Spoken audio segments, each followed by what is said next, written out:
We are going to start this document ASNT NDT level 3 program because you want to become an ASNT NDT level 3, so you need to be familiar with this program. What is exactly ASNT NDT level 3 and which examinations we need to attend in order to become an ASNT NDT level 3, and once you receive the certificate, how long the validity, or if you have any complaints or any issues with your customers or with your company or regarding the certification, you have any queries, all these things you can, or to whom you need to contact.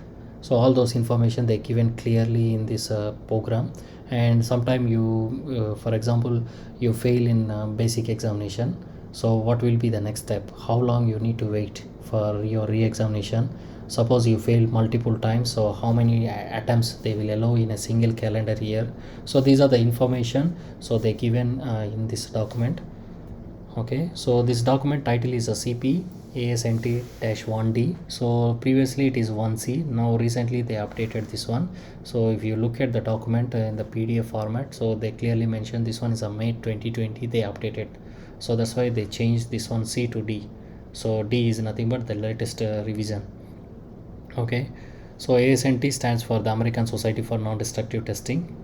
Okay, you can see this document ASNT NDT level 3 program. So as you know, the ASNT is conducting all these examinations online, so they call as a computer based testing, CBT. So the short form we call as a CBT, computer based testing. So you can give your examinations online, and the paper patterns used to repeat, meaning one candidate got one paper, the other candidate may not get exactly the same paper. Maybe he may get 40 to 50% same questions, but the remaining questions it will be changed. They use a software, the programming, other thing is totally different. So we don't know exactly when we get the same papers. So meaning one person got one paper, other person will get another paper, but there is an overlap of 40 to 50 percentage. We can tell maximum is a 40 to 50 percentage. But sometime if both candidates given the exam from the same center, same place, same date, maybe the chances high to get the same paper, same pattern, because last time we seen two candidates given in the same day or same center, so they got a same paper. So it depends on the program, how they set, how they give the instructions to the exam center. Okay, so coming to the content, so if you look at this PDF document, so you can see all this content. The first one is a scope, definitions, certification outcome, what is the eligibility for examination, and qualification examination, meaning what are the examinations you need to sit in order to become an ASNT NDT level 3. Then results, how long it will take. So mostly it's online examination. Immediately once you click the submit button, so you will get a result out, so you can see whether you pass or fail, instantaneous result. Then certification, once you receive the certificate, so the validity is of 5 years. Then every 5 years, so you need to go for renewal. So how to renew the certificate, so whether you need to sit for exam or we can submit online some documentation, then we can get an approval for recertification. So all these things we will discuss shortly. Then applicant rights, so what are your rights. Then program changes, suppose suddenly if the ASNT made some changes, maybe they want to conduct another examination instead of basic exam, or maybe the basic exam now is a 135 questions, maybe later they change to 200 questions. So if any such kind of changes, so how we come to know. Okay, then the last one is accommodation for disabilities. So disabilities means like if you need any special requirements, like if you are a left hand writer, so you need a special chair, or you need any special accessories or special arrangements, then you need to inform to the ASNT, then they will arrange, they will coordinate with the exam center, then they will do the necessary arrangements. Okay, so this is about the introduction to the ASNT NDT level 3 program. So the first one is a scope. So you see here they given the point 1.1. so here they're talking about two terms, non-destructive testing and predictive maintenance. So what is the meaning of non-destructive testing? So you are testing some item without damaging, without destructing, without damaging. You are measuring the thickness, or you are checking what is the defect inside. For example, you want to see the baby growth. So if the pregnant lady go to hospital, so they use ultrasonics, they will measure the baby growth, they will listen to the heartbeat, all these things. So without disturbing the baby, they can do all these things. So same way, if you want to measure the thickness, so you can use ultrasound. or if you want to see the fracture of a bone, so what they do, they will take x-ray. So without damaging anything, so you are checking something and you are giving the quality information of the object being tested. So that is what we call as a non-destructive testing. Then one more thing we call as a predictive maintenance, like, so maintenance activities. If you see, if you are working in a refinery or any plant, so they used to call as a maintenance shutdown, turnaround. So what they call is here is a predictive, meaning you are predicting something, like you are predicting the future. So predicting means like when this item going to fail, so you collect some information, so with some tools, then based on that you can suggest, okay, this item will sustain another 1 year, then we need to buy the spare parts. For example, in your house the tube light is blinking, so it is not glowing properly because you used it almost 2 years, 3 years. Then it is giving some information, like it is getting older, soon it will stop working. Then you need to buy the spare part, you need to buy the new bulb. So something like, based on certain information, you can plan for the maintenance, like next time when you go for a turnaround shutdown, so you can do all these things, so that you can minimize this catastrophic failures. So unknown, like sudden failures, all you can minimize.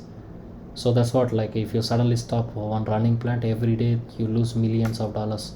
So that's why the maintenance teams of all they do, so every day they go for a rounds, all these things. So they will take temperature, or they will take on stream measurements, thickness measurements, or they do thermal survey.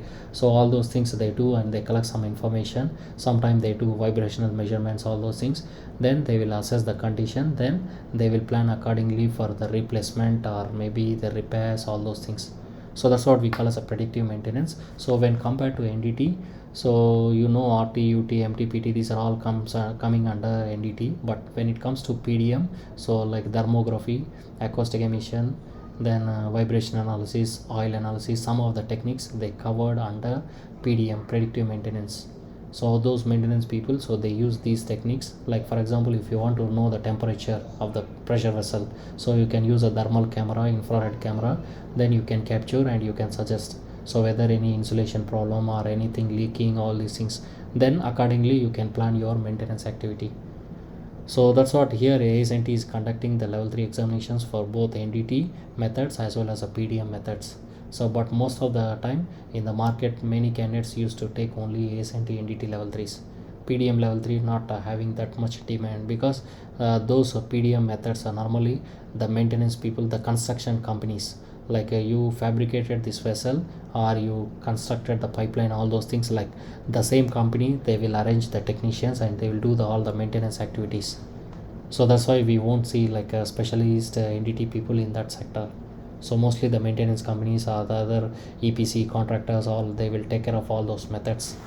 Okay, so here what they're trying to say here, the effectiveness of these methods like NDT methods or PDM methods, everything is always involved in the hands of those people who are performing the job, who are witnessing and who are monitoring or evaluating the results.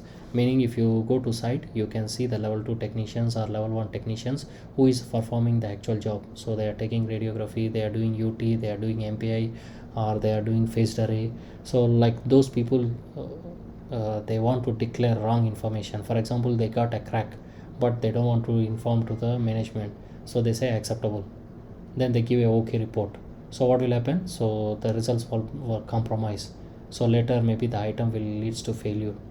So that's what they're trying to say here. Whoever is involved in NDT, so they need to maintain the ethics and this confidentiality, or they need to work properly with integrity, all those things. So if they decide to change something, so totally the effectiveness will be impaired. So that's what they're trying to say here, like whoever is performing NDT or witnessing, sometimes the third party inspector, so who is not having any knowledge on NDT, he came and he used to witness. So for example, you are doing UT, this guy come, he don't know ABCD of ultrasonic testing, but he will witness, and whatever you say, he will listen to it and he will accept. So you say accept, he also say agree to the accepted one, but in reality there is a defect. So your owner or maybe your client is pressurizing you to say this component is acceptable, then you listen to him and then you change the result. So this is also one of the scenario. Then monitoring, like sometime the super senior level people, so what they do, so if they present, then things will go in a smooth manner. So especially you see the airports, so if there is any senior official sitting down, so they will check every bags properly. If no one is around, so what they do, they randomly check, they throw maybe out of 10 bags they check one or two, they do like a random checking one. But if someone is present, then they do everything properly.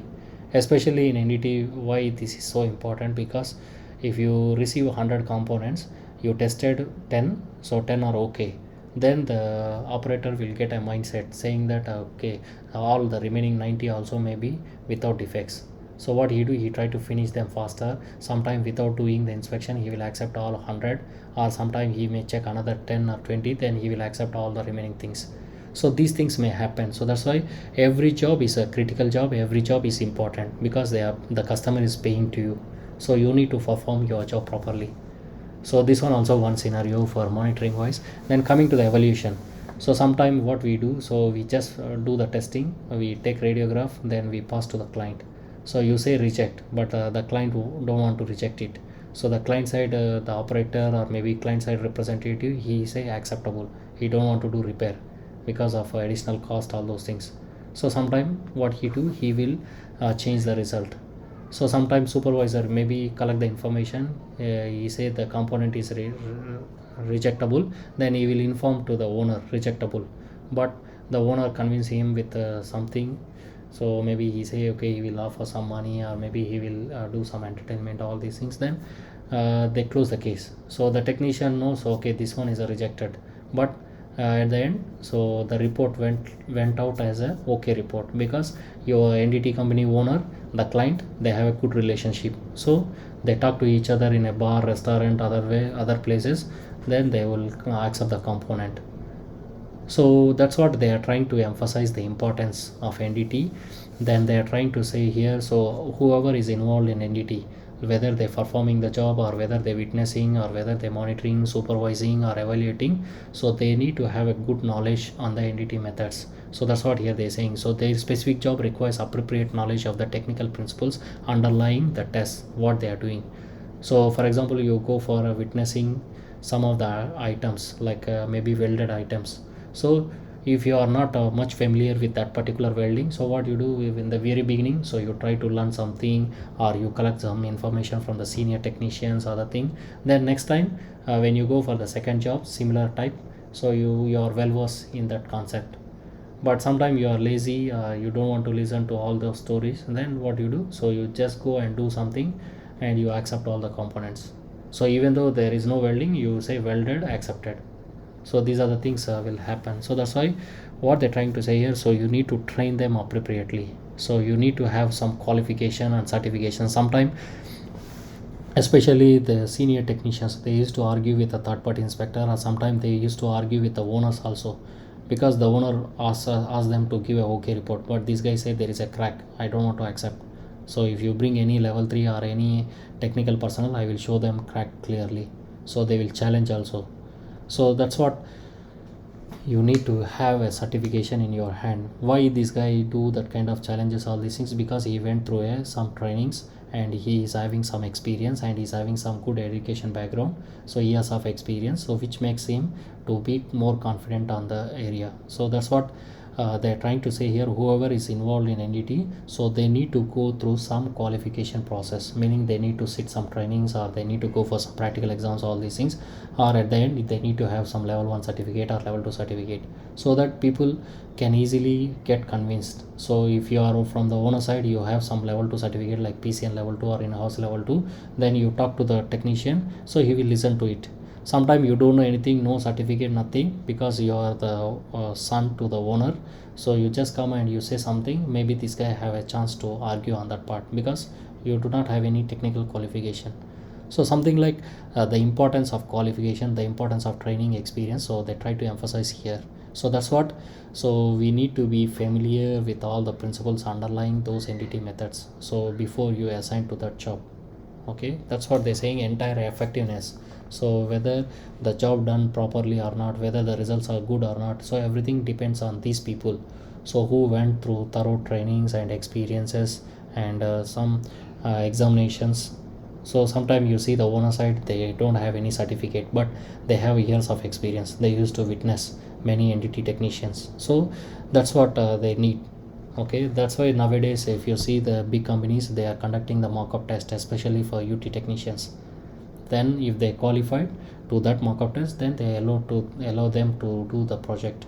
Okay, even audits also, like TNVGL audits or other accreditations, all those things nowadays they are conducting all these mock-up tests or surveillance tests, all those things. And site cross checks also nowadays increased for many projects. Okay, so that's what he is saying. So you can see here the people performing UT or the entity methods, and sometimes you as a third party you are witnessing the components, or sometimes you are interpreting the signals or data like phased array, all those things. So what they do, so they collect the information from entity company, then the owner side they will engage a specialist. This guy will do the data interpretation.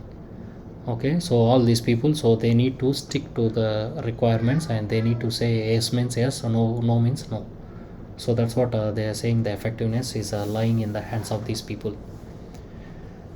Coming to the second point, so as you are becoming a level 3, so in which standard they are conducting the examinations. So as you are aware, so in order to become an ASNT entity level 3, you need to pass a basic examination, you need to pass a method examination. So the method examination is also having one more part, is called as a specific part. So if you, for example, if you want to become a UT level 3, so you need to pass a basic exam first, then you need to sit for UT exam. But when you attempt the UT examination, so inside they will give one procedure, then they will ask 20 questions, 30 questions, then you tick them correctly, then you got a passing score, then you pass, then you will become a UT level 3. So basic exam is required to give only one time, not required to take every method. So once you become a method level 3, then just you need to add other methods, very simple. So how they are conducting, so based on which code, so based on SNT TC1A, ASNT is conducting these examinations. So when we switch to ASNT TC1A document, there I will explain clearly what are the examinations, what is the passing requirements, everything. So here the requirement is like, you need to know which document they are referring to, the ASNT entity level 3 program, so SNT TC1A. So as per SNT TC1A, they conduct basic exam, method examination. If you pass, then you will receive the level 3 certificate from ASNT. So you are receiving it from ASNT, that's why they call as ASNT entity level 3 certificate. If you receive from your company, then we call as your employer certificate. So they call as an employer based certification program, EBC, or in-house certificate. Okay, so once you pass basic exam, method examination, so you will receive a certificate from ASNT. That certificate, that certified person is called as ASNT entity level 3. Then coming to the definition, so what is the meaning of ASNT certification? Just now we mentioned, so ASNT is conducting the basic exam, method examination, you attend it and you passed it, then you will become an ASNT entity level 3, because the ASNT issues a certificate called as ASNT level 3 certificate. So if you hold that certificate, valid certificate, then we call as your certified level 3, ASNT entity level 3. So that's what here they mentioned. So once you pass basic exam, method exam, and you receive a current valid certificate from ASNT, then you will be called as ASNT entity level 3, and that piece of paper is called as ASNT entity level 3 certificate. Then what is the meaning of certification? Certification is nothing but a written testimony of your qualification. So you need to know clearly the difference between qualification and certification.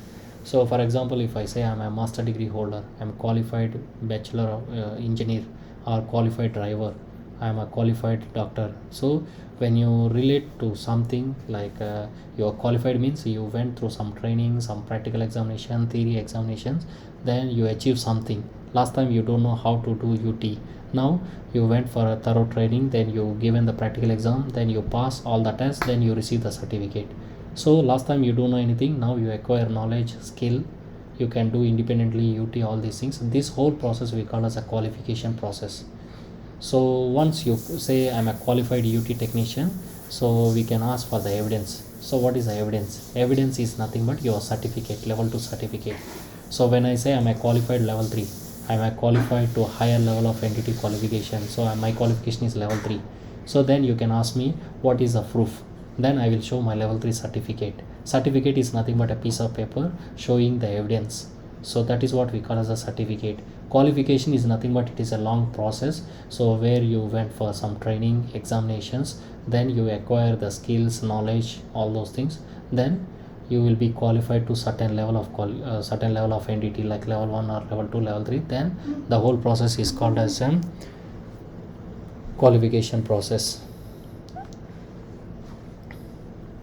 Okay.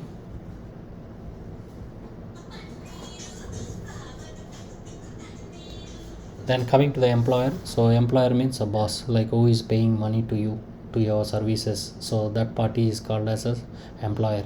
So sometime maybe you work like a freelancer, sometime you may be a permanent staff, or maybe sometime you are working with a government company or private companies or independent worker, independent contractor, all these things. But whoever is paying money to your services, so that party we call as an employer. Whether it is a public sector, private sector, or anything, or sometime you work like a manpower supply. Maybe your company X company is paying salary, but you are working for Y company. Then Y company send you to the jet company location. There, so you may have multiple authorities to control you, but ultimately you can tell only one person is a boss. That is your paymaster. So who is paying salary, to whom you are reporting, related you with your job matters, the finance matters, all those things. Then that party is called as an employer. Then examinations, so coming to the entity basic examination, so as I mentioned, so you need to pass basic exam and you need to pass method examination in order to become an entity level 3. So if you look at basic examination, just now we mentioned, so it covers 3 parts. So the first topic is a qualification and certification program, which covers SNT TC1A, CP 189 and CP 105 and ASNT entity level 3 program. Okay. So then second part is 11 entity methods. So as an entity level 3, so you need to be familiar with all other entity level 11 methods. So then the third one is a process materials and process technology. You can see here you need to have a knowledge on the material science and process technology, because sometime you need to work on composite materials, sometime you need to work with the welding processes, sometime you receive a machine component, you need to perform UT, or you need to designate the techniques. So that's what you need to be familiar with the whole the materials processes, material selection processes, technology, all those things, fabrication. Okay, so the basic exam is what they're trying to say here. So basic exam is consisting of 3 parts. One is a qualification and certification program, second part is 11 entity methods, then the third part is a process technology. Then coming to the PDM basic, so this one is a slightly similar to your NDT basic exam. Only the difference is, instead of process technology, instead of welding, forging, casting, machining, all those items, here you are dealing with the machinery technology, because you are dealing with the motors, vibrations, all those things. So that's why you need to be familiar with the machinery technology. Then qualification and certification program remain same. Here SNTC1A, CP189, here also SNTC1A, CP189, same thing. And instead of entity methods, all 11 entity methods, instead of all entity 11 methods, you can cover only just a PDM methods, meaning you can cover only infrared thermography, or you can cover only vibration analysis, oil analysis, like only few methods only you are required to cover.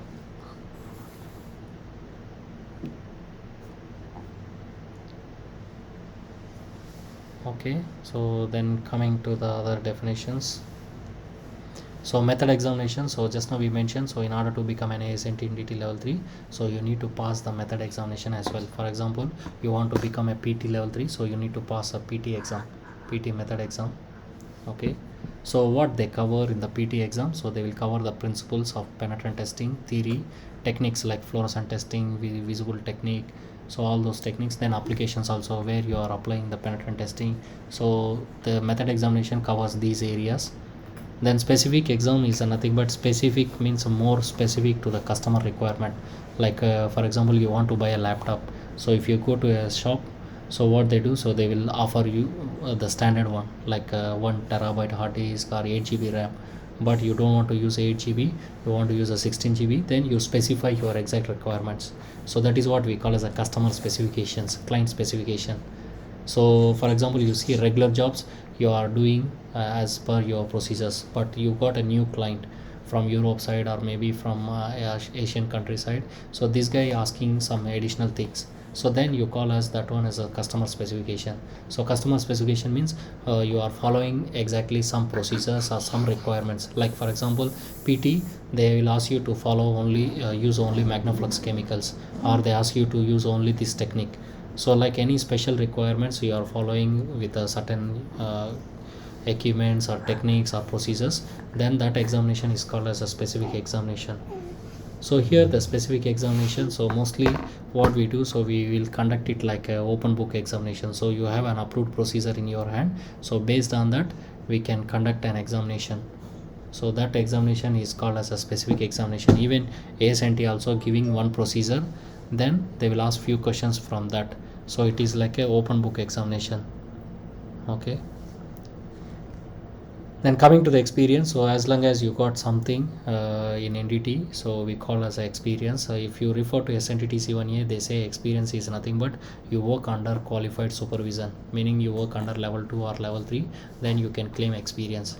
But when you switch to CP 189, they mention clearly the experience is nothing but the actual work hours, meaning how many hours you exactly work like a level 2, so how many jobs you did. So that is what they call as a actual experience, work experience. So same like pilot training hours, pilot flying hours or rope access, the log sheets, all those things. So how many hours they are on rope, so that one is considered as actual work experience.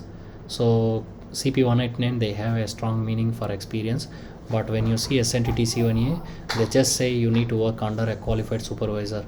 For example, you work under level 3 as a driver, so you claim experience from level 3, so that is considered as an experience because of the definition. You work under level 3, he given the certificate, so we consider it as an experience.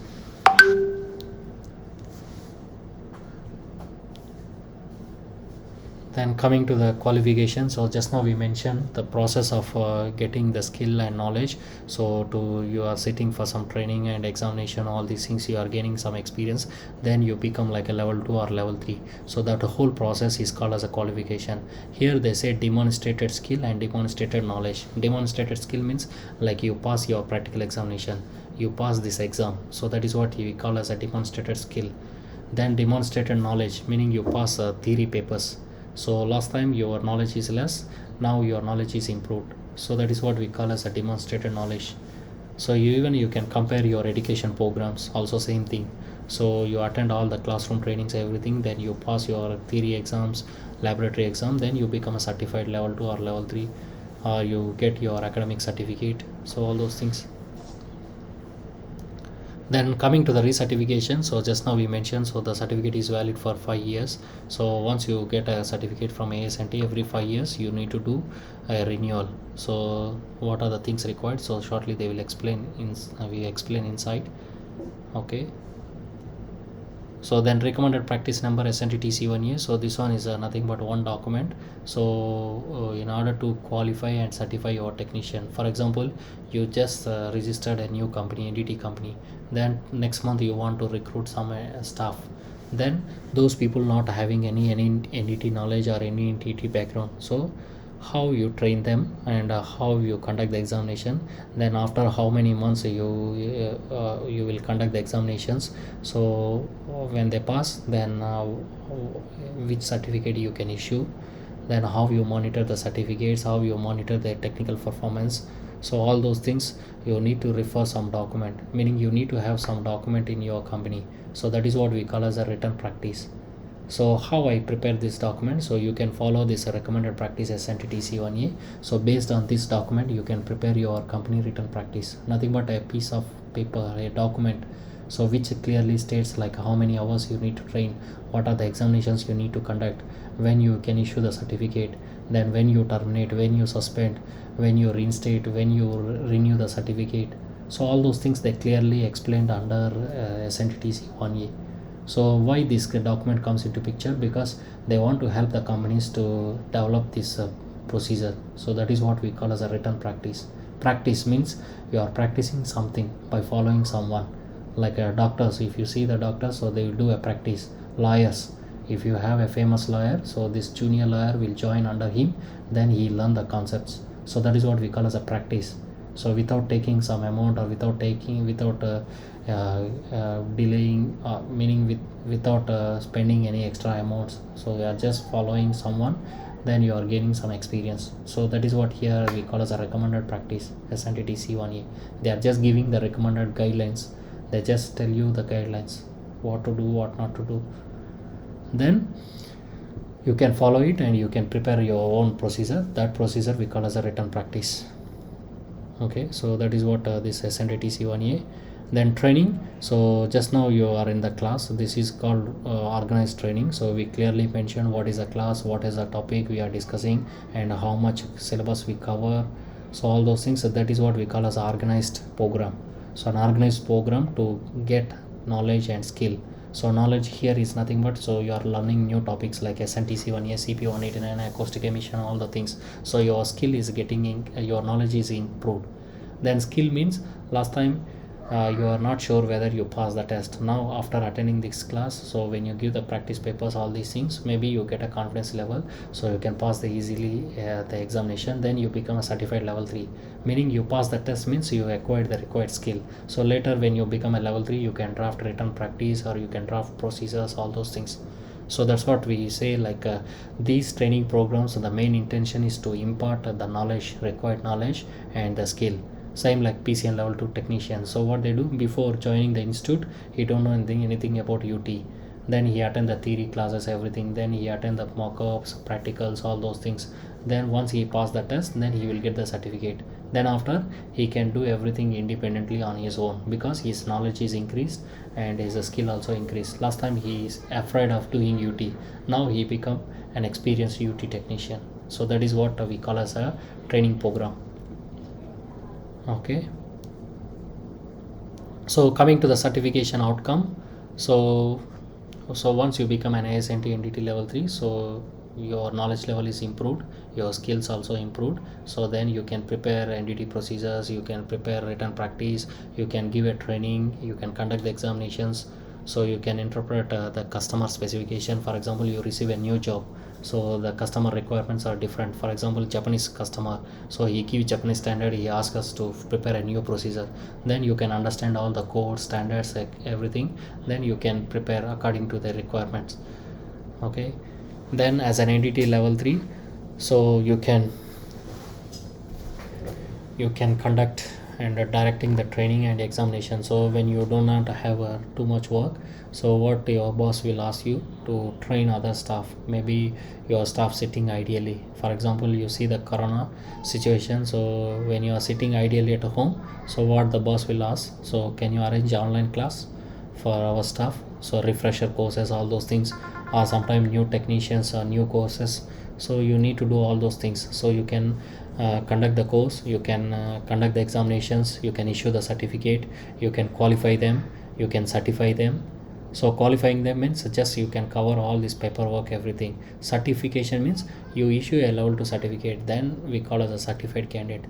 So sometime what these bosses will do, they will ask you to qualify everyone, like they ask you to conduct the examination, everything. But when it comes to the certification, they will select certain candidates.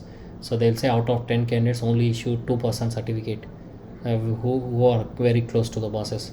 The remaining 8%, they will not allow you to issue the certificate. Why? Because if you issue the certificate, maybe they will ask for the increment, other allowances, all those things. So sometimes the management, they will stop issuing the certificate. Okay, then sometime when you are dealing with a variety of new jobs, all those things are like the customer don't know about acceptance criteria. For example, they give you a rolled steel plate, he don't know what is acceptance criteria. Or sometime you are doing a thickness measurement, so the nominal thickness is 10 mm but you got 8 mm, then whether you need to accept or reject. So these kind of situations, what they do, so they will ask level 3 opinion. So the level 3, based on the code standards or experience, he will suggest, so maybe this one is only 20% wall loss, we can accept. If it is a 50% wall loss, maybe we reject. So something like based on the calculations or based on the experience, he can suggest. So that's what we say, the level 3 should be capable of assisting in establishing the acceptance criteria. We can only suggest, we cannot argue with them, we must follow this only, that only. So we cannot tell all this, only we can suggest to the client, because the product belongs to the customer. So customer is ultimate responsible person to decide whether they can accept or reject. But as a level 3, we can assist them in establishing this opinion, final opinion. Then as a level 3, you need to have a familiarity with all other materials processes like welding, forging, casting, machining, heat treatments. So all these things you need to have some familiarity. That's why when you pass the level 3 exam, so you already know about welding, forging, casting, machining, so paintings, coatings, all those things. So that's what they are conducting the basic examination with this information. Okay, then you need to be familiar with all other NDT methods. So just now we mentioned like you when you say this item cannot do MPI, the next moment the boss or the owner will ask which method you can recommend.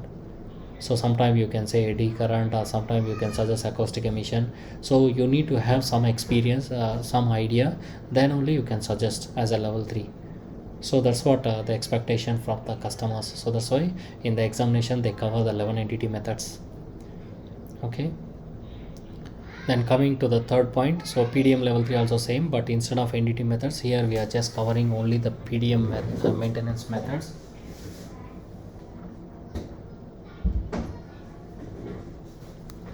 Okay, so what are the PDM methods? Like vibration analysis or infrared thermography. So any other methods are related to this, so you can cover. Then with the help of this predictive maintenance, so you can avoid this catastrophic failures or sudden failures or unnecessary shutdowns or sudden shutdowns, or you can reduce the budget on the maintenance because you are continuously monitoring, so that proactively you can purchase the required spare parts, all those things, everything you can keep standby. Then you can minimize the dead time, meaning you can minimize the shutdown period, or during the turnaround time you can plan the replacements, all those things. So lower the risk because you know what is the current situation when this item will fail, so you can save the workers, property, assets, all those things. Then you can increase the lifetime of this component. Last time you don't know when the item will fail, so what they do, some big companies, what they do, so every 2 years they will replace the component. But if you have a monitoring, so you can monitor the component closely, like bearings, other things, all you can monitor. Then exactly after 2.5 years you can replace the part. Just before failure you replace the part, so that you can increase the lifetime. So you can increase the lifetime, so that the asset value also increasing. Okay, then coming to the eligibility for examination, so in order to pass this examination, so you need to submit an application to ASNT, but ASNT is not having any restrictions to any personal. So whether male, female, or third gender, or any race, so any nationality, they will receive the application. So but you need to fulfill the education and experience requirement. So education and experience requirements only they are asking, they are not disturbing on the training requirements. Because so when you submit experience as a level 2, like you need to submit an in-house level 2 certificate. So when you submit an in-house level 2 certificate from your company, it clearly mentions when you was trained, so how many hours you are trained, then what are the examination you sit. So all the information captured on the in-house level 2 certificate. Based on that, they consider that you went for the required training. So that's why they are not asking all the training document evidence. So they just ask your experience and education background. So if your education is a good background, like you hold a master degree or a doctorate degree, all these things, so you just required to show 1 year experience as a level 2. This one all they given clearly in SNTTC 1 year. There we will discuss in detail. Then if you have a degree, diploma, ITI plus 2, or just a 2 years or 3 years of college education, then you need to show 2 years of experience here as a level 2. For example, you are going for UT level 3 exam, then you need to submit UT level 2 certificate. So with the help of this certificate or logbooks or inspection reports, you need to show an experience of 2 years. If your college degree is a 2 years of degree, sometime if you do not have any formal education, for example you have a master degree in business administration, MBA, or you are having a degree in commerce, economics, so which is not related to the science or engineering background, or not at all related with NDT, so no way it is connected to NDT field. So you need to show 4 years of experience minimum to get an approval from ASNT to sit for ASNT NDT level 3 examination. So overall we can say 3 points, like if you hold a bachelor degree or a master degree in engineering or science, so you need to show 1 year of experience to get approval from ASNT to sit for level 3 examination. Then if you hold just a 2 years of experience or high school education, degree, diploma, all these things, then you need to show 2 years of experience. Then if you are not having a valid education background, like you are having some arts or commerce, some non-engineering background, then you need to show 4 years of experience. Okay, so that's what here they mention. So then the candidate shall agree to abide by the code of ethics, meaning once you get the certificate, so you have a relationship with ASNT, so you need to bind to the ASNT code of ethics. You cannot simply sign the reports without testing all these things, because you become a level 3, so you cannot take just like that. So you need to follow the code of ethics. So if someone complained, so there is a chances for revocation of your certificate. Permanently they cancel your certificate, and lifetime you cannot take the certificate from ASNT again. So that's what you need to avoid to the code of ethics. Okay, then a maximum of 3 examinations is in any method or basic examination is permitted within a two-year period. What they're trying to say here, for example, you fail basic exam, then you need to wait for 30 days, 1 month you need to wait. Immediately you cannot give the examination. Why? Because maybe if you have a lot of money, so you can spend another 500 USD, then immediately the next day you can take the examination. Then again fail, then again next day another 500 you can pay and you can give the examination. So this is not a safety exam or any simple examination. This is one of the professional examination. So to avoid these kind of practices, so they purposefully ask you to wait for 1 month. So once you fail any exam, so you need to wait for 1 month to take your re-examination. Then suppose if you fail second time, you need to wait for 3 months or 90 days. So you need to wait for 90 days. So if you don't want to wait, you submit the application, but they don't give you approval. So they will see your exam date. So today you fail, so exactly after 90 days they will allow you to book the exam date.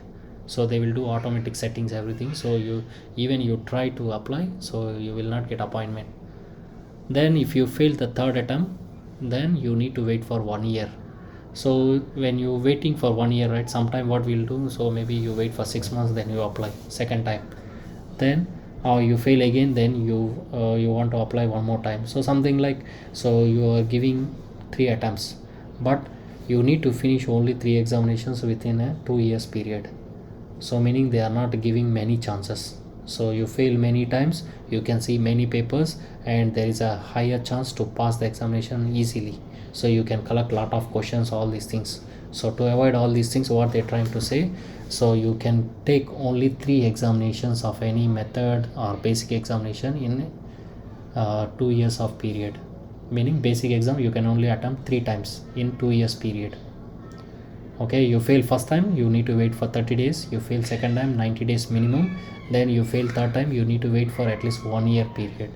So you sometimes those are interested in level 3, so they will wait exactly for 90 days, then they will apply. Sometimes some people, what they do, they fail, so they will ignore, then maybe they will submit the application after 1 year. Then you see the 2 years period. So within 2 years you cannot take more than 3 times. Last time they say within 1 year only 3 times. So you have 3 attempts in next year. But now they change the thing. They say minimum only 3 times, maximum only 3 times in a 2 years period. This is what a new requirement. So that's what they're saying here. So you pass any exam, ASNT exam, so you need to wait for 30 days. If you fail second time, 90 days, third time, so you need to wait for 1 year. So at any cost you need to take only 3 times in a period of 2 years. So you can only attempt any exam 3 times in 2 years of period. Then what are the examinations we need to sit? So in order to become an ASNT NDT level 3, so you need to pass basic examination, which covers 3 parts: qualification and certification program, and 11 NDT methods, and the third one is so process technology. Then you need to pass one method. So for example, you sit for MPA examination, you pass, then you will become MT level 3. If you sit for PT, so you passed, then you become a PT level 3. So normally the basic examination, so NDT basic examination, it consists of 135 questions, multiple choice questions, all ABCD only. So you're not required to write anything, just only you need to take ABCD. That's why all our practice papers are similar to this online examination pattern. Then this 135 questions, how they split, so they cover 40 to 45 questions from 11 NDT methods. They will cover 30 to 35 questions from process technology. They will cover 60 to 70 questions from SNTTC 1A CP 189. Then coming to the method examinations, PDM basic examination. So PDM basic is we are not covering many NDT methods here. We are just only cover thermography, acoustic emission, vibration analysis. Only 3 or 4 NDT methods only we are covering. So that's why they are not asking many questions. So they will ask only 90 questions in this examination. Okay, covering this machinery technology, then PDM methods, SNTC1 and CP189, 3 parts. Then how about method examination? So method examination, so minimum you need to cover 90 questions. That's why if you see the PT level 3 exam or MT level 3 examination or MFL level 3 exam or visual testing level 3 examination, so you can receive the paper with the 90 questions and 2 hours duration. But if you go for RT, UT, AD, current, other things, so then you are receiving 135 questions with the 4 hours duration. So this one, so what they will ask, so this one already we discussed. So they will ask about fundamentals, principles, techniques, applications. Then suppose if you pass ASNT NDT level 3, then you submit ASNT level 3 certificate to your company, but your boss asking to get a PDM level 3 certificate. This project they need only PDM level 3 certificate, not ASNT NDT level 3 certificate. So in that case what you need to do, so you need to pass that method examination and you need to pass the PDM basic examination. For example, you are an infrared level 3 in ASNT, so you pass ASNT basic, you pass infrared level 3, then you got ASNT NDT level 3 in infrared testing. Then when you want to become a PDM level 3 in infrared testing, so you just need to go PDM basic examination, so which is a simple examination consisting of 90 questions. You pass this PDM basic, then you will become PDM level 3. So then same thing applies to reverse way. You hold a PDM level 3, you want to become an ASNT NDT level 3, then you need to sit for ASNT NDT level 3 basic exam. Then employer responsibility. So once, even though you are an NDT level 3, so when you join an NDT company, so what does the employer need to do? He need to check whether you have a relevant work experience or not. For example, last time you work in a shipyard, now you joined an aerospace company. So aerospace company, the components are different, like they deal with the sandwich structures, honeycomb panels, all those things. Like you need to be well versed with those procedures or those requirements. So in that case what the employer will do, employer will conduct an open book examination, which we call as a specific exam. So or they may ask sometime to write a procedure. So if you refer to CP 189, so they will conduct a practical examination which covers the procedure writing, and also sometime they need to sit for the practical examination. Then you pass, then only they will issue an in-house NDT level 3 certificate. So that is what they are trying to say. Like even though you are a level 3, if you refer to SNTTC 1A2020 edition, or if you see the ASME boiler and pressure vessel code article 1, there also they clearly mentioned. So even though you are a level 3, you need to pass this specific examination. So this specific examination usually the employer will arrange. So he will bring an external level 3, then they will conduct this examination to the level 3 candidate. Grading. So the grading, everything, so the papers evaluated by ASNT only. So nowadays it's a computer based test, so the software will automatically evaluate and immediately it will print the result. So these papers are all based on this psychometric principles, meaning you will not receive the same paper as for other candidates. Maybe other candidate got 60% pass, but you got 70% fail. So because the paper pattern is different, maybe you receive very easy questions but you did a lot of mistakes, but that guy received a tough paper, he did nicely, then he got less score, also pass. So this is all based on the psychometric principles. Then coming to the results, so just mentioned, so results will automatically come out as it is on online exam. Sometime if you have any issue with the training center, your result is not received, then you can communicate with ASNT. So if you fail, so sometime what they will do, so they will send the report through email, so they will post the result. copy to your address. Then they will, based on that, you need to prepare for your re-examination. Then sometime suppose you don't want to go to this exam center, you want to contact the ASNT to conduct this in-house certifications, all these things, then you need to directly approach ASNT. Then once they assist you to conduct all these examination for your company, they will not issue a level 3 certificate or ASNT certificate. They will just give one letter saying that they conducted an examination, then you pass, then they will certify you as a level 3. So something like they will issue a letter to your company saying that this candidate is passed based on their administration. But most of the time ASNT NDT level 3 examinations, all these things, so we are directly going to ASNT approved exam centers and we are taking. Okay, so at any cost, so you will receive the information within 30 days. So meaning once you finish your examination within 30 days, so you will come to know the result status. If any software delays or any issues, other things, still you can expect the result within 30 working days. So coming to the certification, so once you pass the examination, so they will give you an ASNT NDT level 3 certificate along with a valid card. So this is the one, so ASNT NDT level 3 certificate.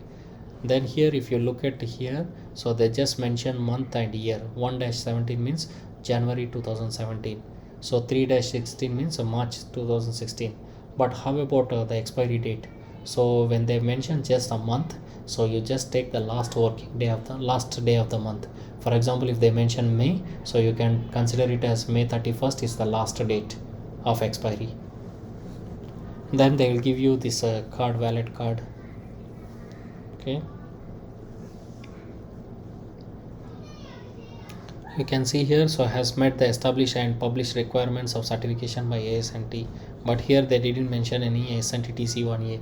But if you refer to ASNT NDT level 3 program, they're saying so you met the requirements of ASNT TC1A. Okay, so you need to pass this basic and method examination, so in order to get the certificate. So just now we mentioned, right, so in order to get in-house level 2 level 3 certificate, so the employer need to conduct a specific examination. If you pass, then they can issue an NDT level 3 certificate from in-house. Okay, so these certificates, valid cards are properties of ASNT. So anytime if they recall for submission, then you need to surrender to ASNT. So you need to return back if they call. Then validity, so this certificate is valid for 5 years. So every 5 years you need to submit an application form to renew your certificate. Suppose if you are delayed, you mistakenly forgot everything, then you need to sit for re-examination. Okay, then coming to the validity of the results. For example, you pass the basic exam, then your side is very busy with your current project, then you don't have time to give the method examination immediately. Then how long we can wait? So the basic exam result is valid for 5 years, meaning if you pass the basic examination, so within 5 years you can take any one method. Then if you pass, then you will receive the level 3 certificate in that method. Suppose if you pass the method examination first, for example you pass PT, failed in basic, so how many years is the validity? So the method examination, the validity is only 2 years. So within 2 years you need to clear the basic examination, then only you will become a certified level 3. Suppose if you pass the basic PT level 3,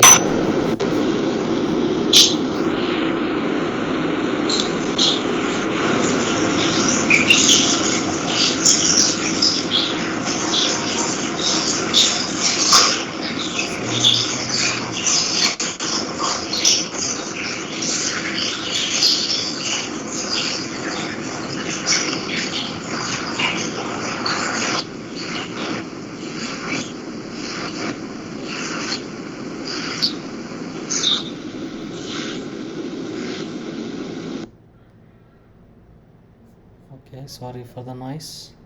Yeah, so if you pass the PT examination, so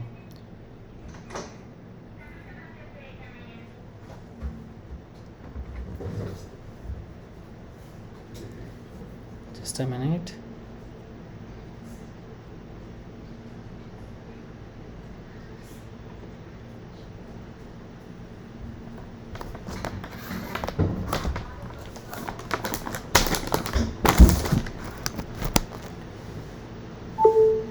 Okay, so just now we mentioned here, so if you pass the basic exam, so the result is valid for 5 years. So within 5 years you need to clear the method examination, then only you can claim your ASNT NDT level 3 certificate. For example, if you pass all the methods but failed basic, so you won't receive any certificate and you won't be called as an ASNT NDT level 3. So even though you pass one method, simple method like VT or penetrant testing, anything, so you will become a ASNT level 3 in one method. Okay, you can tell everywhere that you are an ASNT NDT level 3. So if you pass the method examination, so the validity is for 2 years. So method examination, the validity is 2 years. So within 2 years you need to pass your basic examination. So that's why the basic exam is very important in order to become an ASNT NDT level 3. Just now we seen, right? So you can take only basic exam 3 times in 2 years period. And also this one basic exam huge syllabus compared to other methods. So you need to cover SNTC1A, CP189, 11 NDT methods, process technology, so many things. So you need to cover. So that's why we are all giving more importance to the basic examinations. That's why we run mostly every 1 month one batch. So basic, many people sometimes they take basic, then after they go for method examination. Once they become level 3, then other methods they may have some idea or experience, so they may take on their own. So we are not pushing anyone to take everything from us. So it is up to them, so to decide whether the methods they can come to us or they can go other places, or they can read on their own.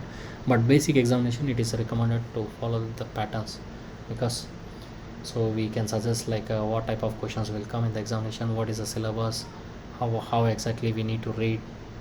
Especially we are all working professionals, so that's the reason, so we are conducting this preparatory courses in the evening hours. Otherwise we can conduct in the morning hours as well. Okay, so if you pass the method examination, the result is valid for 2 years. Then coming to the validity, so if you violate code of ethics, sometimes someone complain, so you are issuing the report or certificate without checking anything, without conducting the examination, all these things. If the ASNT do investigation, found everything is wrong, then they will revoke your certificate. Revocation means officially cancel, permanently they will cancel your certificate. Then you are not allowed to take re-examinations, or again you won't become an ASNT NDT level 3.